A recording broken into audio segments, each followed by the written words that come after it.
হযরত ঈসা আলাইহিস সালাতু ওয়াস সালামের জন্মের 46 বছর পূর্বে রোমানীয়রা তারা একটা মূর্তির পূজা করত। মূর্তির নাম হলো জানুস। এই জানুস মূর্তির তারা পূজা করত। এই জানুস মূর্তিকে বলা হয় গড অফ বিগিনিংস, মানে হইল শুরুর প্রভু, শুরুর খোদা, শুরুর রব।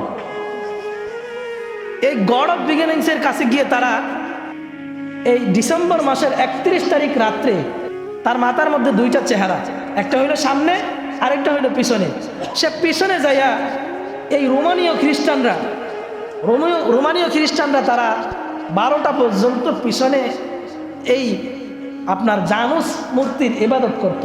তার কাছে ক্ষমা চাইতো, মাপ চাইতো যে আমরা এই বছরটা গুনায় কাটাইছি, এই এত সালটা গুনাহের মধ্যে কাটাইছি, আমরা আগামী বছর থেকে ভালো হয়ে যাব, আপনি আমাদেরকে ক্ষমা করে দেন, মাফ করে দেন।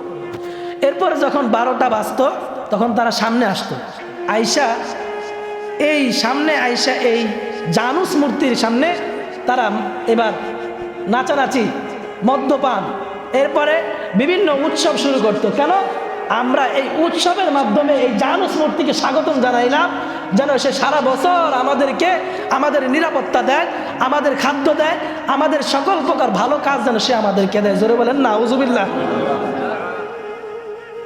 এখন এই শিরকি মতবাদকে খ্রিস্টানরা আস্তে আস্তে মডিফাই করতে করতে শুভ নববর্ষ হিসাবে আমাদের মাঝে এটাকে ছড়াইয়া দিছে, এটাকে শুভ নববর্ষ নামে আমাদের মাঝে ছড়াইয়া দিছে।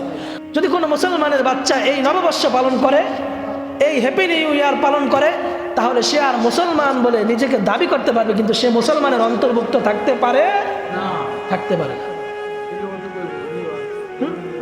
এই যে যারা হ্যাপি নিউ ইয়ার বলবে, কোনো মুসলমানের সংস্কৃতি না এটা যে হ্যাপি নিউ ইয়ার। এই জন্য যে মুসলমানের বাচ্চা নিজেকে মুসলমান দাবি করে আর এই সমস্ত কর্মকাণ্ডের সাথে জড়ায়, সে নামে মুসলমান থাকতে পারে, আদতে সে ইহুদি খ্রিস্টান হয়ে গেছে। কারণ সে জানুস মূর্তির পূজা করতেছে, ইচ্ছাই হোক অনিচ্ছাই হোক। সে বলবেন না আমি তো পার্টি করতেছি, আপনি পার্টি করতেছেন না, আপনি জানুস মূর্তির ওই সিস্টেমকে ফলো করতেছেন।